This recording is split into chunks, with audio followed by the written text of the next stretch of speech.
Imagine a man who joined the credit union movement with an enthusiasm that was infectious and continues today with the same level of intensity. A man who became a transformational, tenacious, and independent thought leader with a deep commitment to credit unions and consumers. And a man whose accomplishments have been described as highly regarded not only in the credit union community, but also in the entire financial services field and the political arena.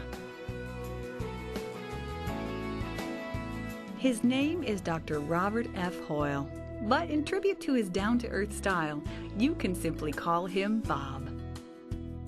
Prior to joining the credit union movement, Bob was professor of business at Colorado State University from 1971 to 1991. He served as chair of the university's marketing department for 8 years, and on 3 separate occasions, he received the Outstanding Business Professor Award. Bob also became involved with his local credit union, serving on its board from 1985 to 1991, and served as board chair from 1987 to 1991.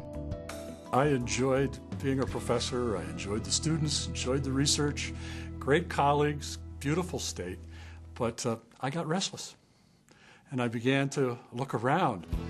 I was on the board of a credit union, and I'd heard about the Hoel Research Institute. I heard that this position was opening because Dave Chatfield, the previous executive director, was moving on. So I inquired about it.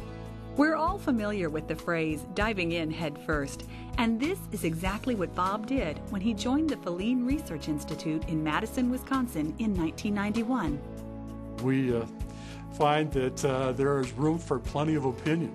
In fact, at Hoel, our studies have often been rather controversial. Some of our earliest field of membership research, for example, was not well received by large portions of the credit union community. In fact, my first presentation to a credit union audience was one in which some of the people got up and left the room and slammed the door. We were not trying to offend them, but we were saying there are certain forces in the marketplace that are going to dramatically change field of membership in credit unions, and you need to prepare for this, and some of these forces you can't stop, and we'll have a revolution in what our fields of membership look like. That's how you make progress in a democracy, is when you have different points of view and you have facts as well as emotions on the topic.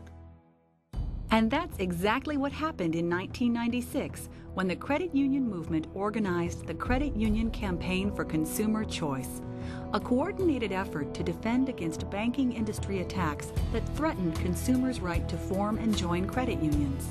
The Credit Union Campaign for Consumer Choice was a result of a challenge before the U.S. Supreme Court, which challenged credit unions' fields of membership, their ability to serve select employee groups and different organizations. It was the most severe challenge that we'd ever faced from the bankers, and it would have been critical had we lost. It would take convincing arguments to overturn a U.S. Supreme Court decision and urge Congress to amend the Federal Credit Union Act of 1934. When we at Hoel heard the debate between the bankers and the credit unions, our natural question is anyone being harmed by this Supreme Court decision that prohibited credit unions from having multiple groups? And we decided to research that. So we commissioned a study with a couple of economists, and we said, tell us, who's being harmed? Is anybody being harmed? And they came back with very strong words in a short report saying, yes, this is a blatant discrimination against people who work in small companies. The result? On August 7, 1998, President Bill Clinton signed H.R. 1151, the Credit Union Membership Access Act, into law. A decade later, this law continues to ensure that every American has the freedom to choose where they save, where they borrow, and where they conduct all their financial business. Bob's greatest achievements were not research projects per se, but new approaches and innovations that could be implemented for credit unions and consumers. Originally, we tended to emphasize just pure research, and we would hand it to the credit union movement and say, well, why don't you take a look at this and do with it as you would like. But our members said, take it 1 or 2 or 3 steps further down the road Show us some of the innovations, some of the new practices that can come out of that research when we're finding consumer needs. So you'll find at Feline a shift, not away from our traditional research portfolio, but in addition to it. One groundbreaking example is the Real Solutions program. Using research about innovative services to help people of modest means build wealth, Feline launched Real Solutions to bring those services to credit unions in 3 pilot states. Real Solutions was born not just from the academic research, but also from exploring pilot programs with various credit unions and ultimately leagues on looking for product, service, and business model development in ways to serve low to moderate income households. When you look at the many priorities that were on the plates of credit union executives, it wasn't always the top priority for credit unions.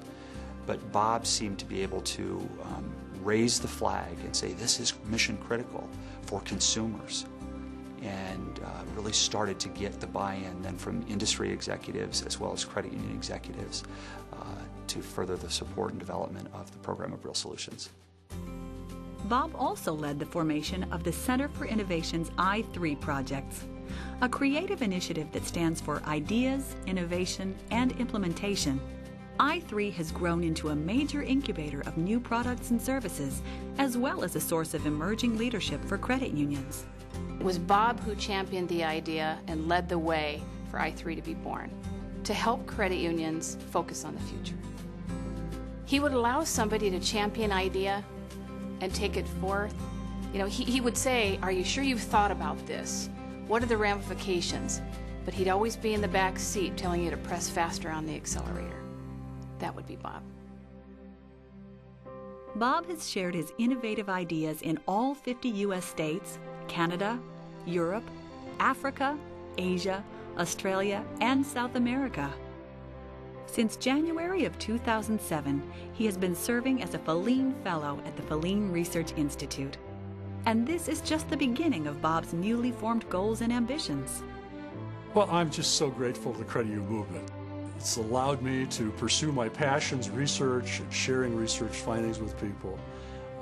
My wonderful wife, Barb, and I have had a chance to see the country and to see the world. We've associated with some very, very fine people. And I just can't tell you how exciting it's been to be able to work with folks of the quality that are in the credit union movement. As I look at this credit union movement in my present position and looking back too, I can't really predict what's going to happen to the credit union movement. And I shudder when people predict with great confidence. It seems to me that there's a lot that we don't know, and it's really up to us.